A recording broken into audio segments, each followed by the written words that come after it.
even at the worst of myself. Thank you for choosing me at the days that I have nothing. I have no plans in life. You make it possible. You never stop to make it possible. You never lose hope.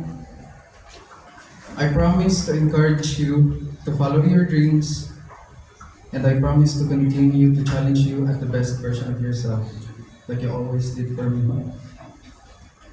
I promise to make you laugh when you're taking life too seriously, especially when your anxiety strikes.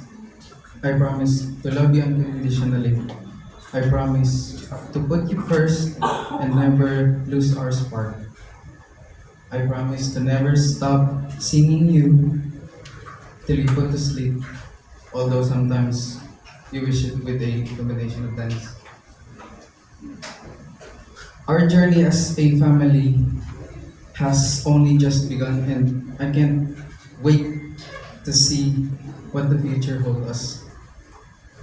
This is only the part one of our dreams, the part we're making. Nai, choosing me for the love night. Finally, after 9 long years, here we are, natupad yung dati lang nating pangarap. Long ago, you were just a dream and a prayer. Gusto kong magpasalamat dahil dumating ka sa panahong kailangan ko ng karangal.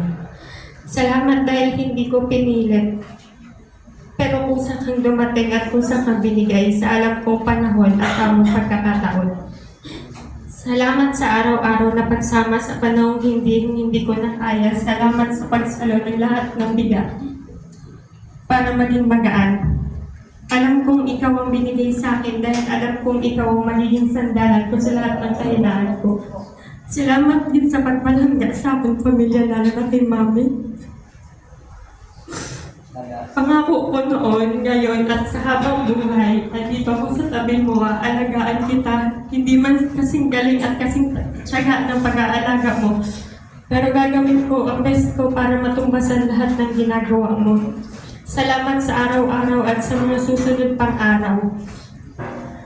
Finally, asawa ko, mahal na mahal kita.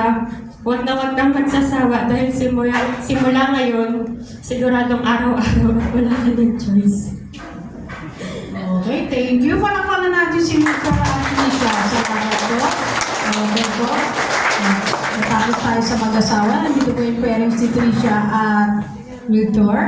Nandito po ba sila? Lapit po kayo, ma'am, sir. May konting sasabihin lang po ako sa inyo.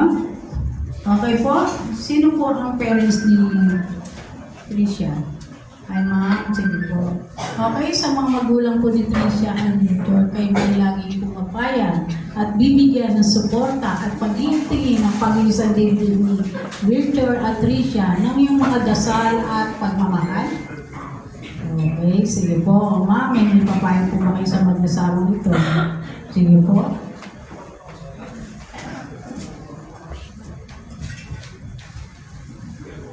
Good evening po sa tanan. Sa lahat.